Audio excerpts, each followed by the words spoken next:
Hey guys, Mr. Tolly. I was asked if I was going to do a holster for my Pieta. Well, I said I was going to do a holster, and I was asked if I was going to do video on it. So here, I'm going to do video on it. This is for a Mexican loop holster. I think they look kind of cool, and I kind of wanted to do one. I've never done one before. So, I'm going to make a Mexican loop holster for my Pieta Liberty 1873. And I'll take you along. I'm going to transfer this to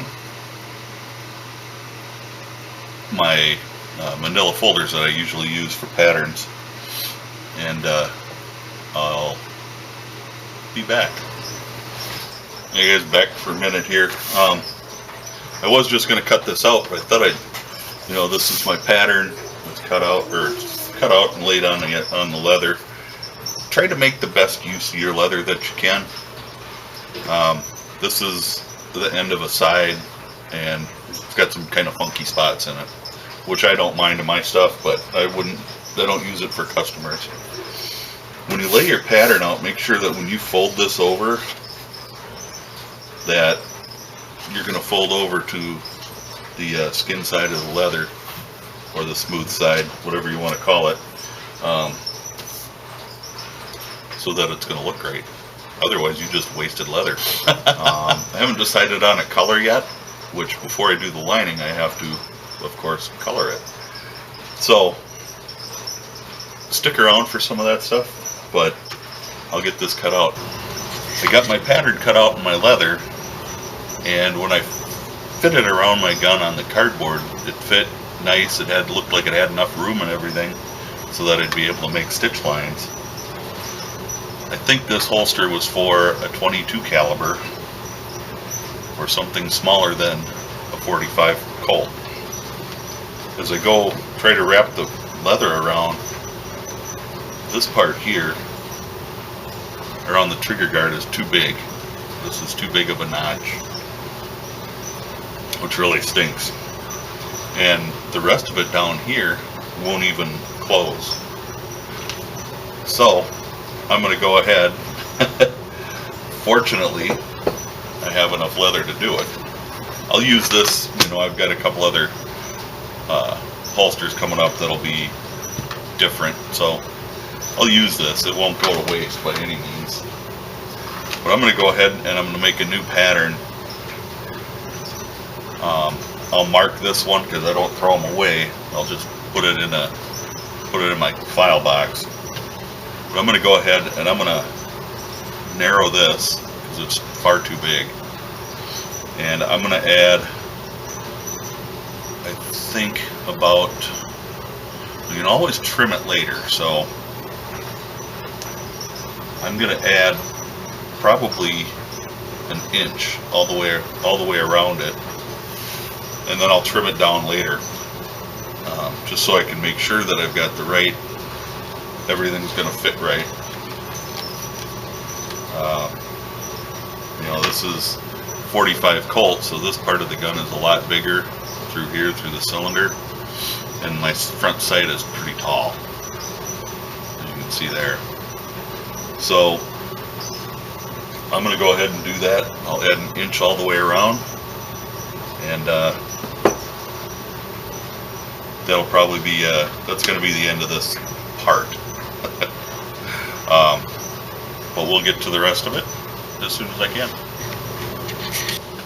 Hey guys, instead of as I look around on the internet and I see different holsters, I decided to go a different way with my Pieta.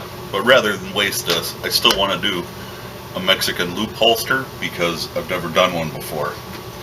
And this holster will still fit my Taurus 38. So I'm going to make it for this. Remember, this is the one that I cut out. It was wrong.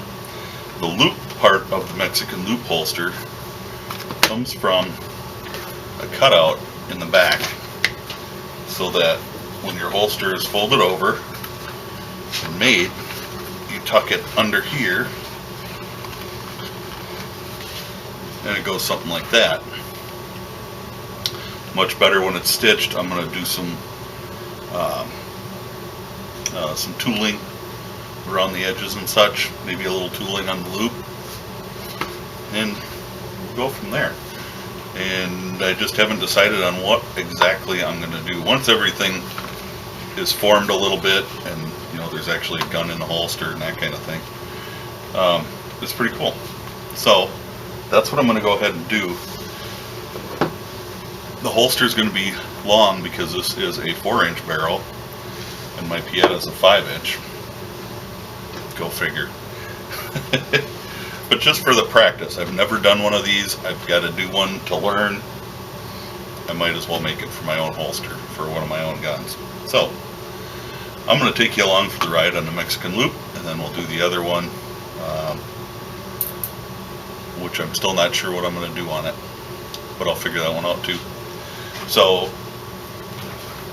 what I'm going to do is I'm just going to take my rotary tool right now and kind of smooth out some of the edges. I'm going to shorten this by about 1 inch so it's not quite so long.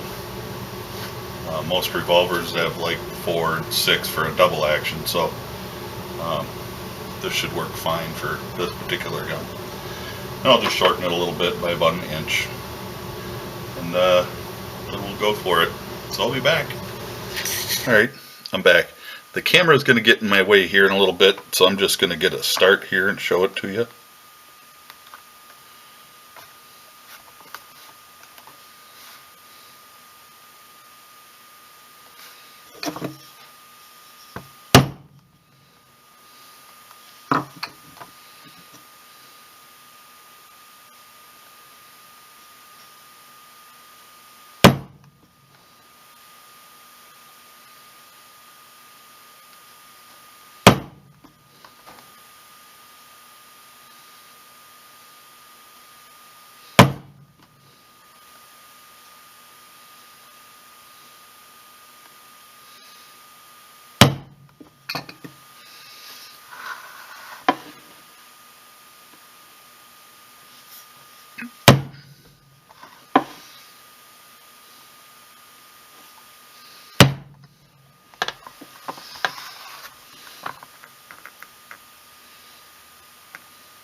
So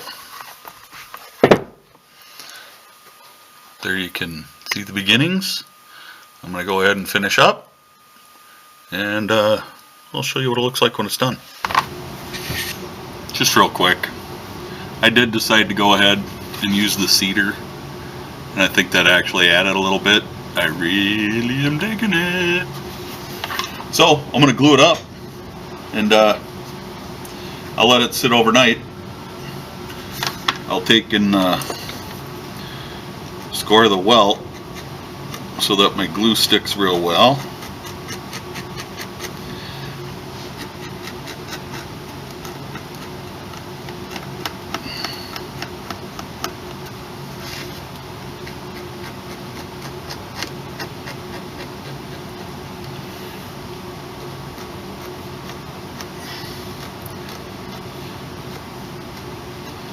Kind of make it a little crosshatch.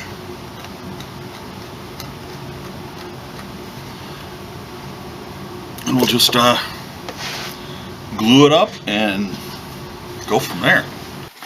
Back with the holster. Got a little carried away again. I did do the stacked welt with the beveled pieces in here, and I stitched it, and this is the first time we really get to see how the gun's gonna fit. The welt makes it a little nicer through here, so it's a little thicker to accommodate the trigger guard. Oh. And I couldn't ask for much better fit. It is beautiful. And as I was playing with it, I'm noticing my barrel's still way up in there. So I thought, let's try the Pieta.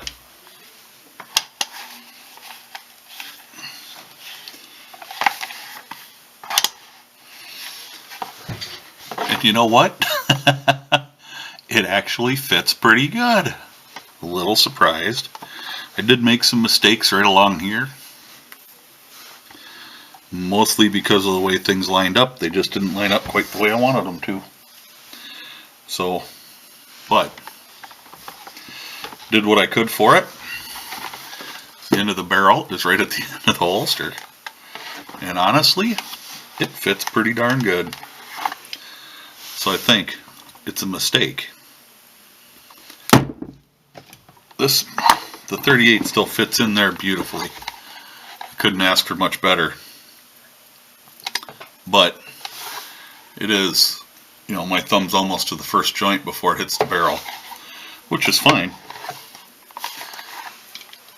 But this was a pleasant surprise. The barrel comes right to the end, and it does fit nicely. This is a little wide here, as I stated before. It's a little wider than I'd like it to be, but still, it's a nice holster. I'm surely not going to complain. So I need to burnish and dye, and then we'll be done. So I'm going to go ahead and do that. You don't need to watch. You've seen me dye leather before. This is heavier leather. I will case it before I start dyeing it. And that's going to be about it. So I'll be back with the finished product. Hey guys. That's what she looks like in the end. I think it came out absolutely fantastic. Pieta fits in there nice. So I'm pretty happy. Happier than I thought I was going to be. The next one I make, I will make this trigger guard area smaller. I won't cut it out quite so big. But, you know, the extra welting in here really helped a lot. And I think just adding the welt all the way down made it fit my Pieta as well as it does. I always love the sound of, you know, new leather. I don't know if you can hear that. It just kind of gets a creak to it. So it needs to break in a bit. There you go. It came out fan-dang-tastic. Like it. Thanks for watching. Stay safe and God bless.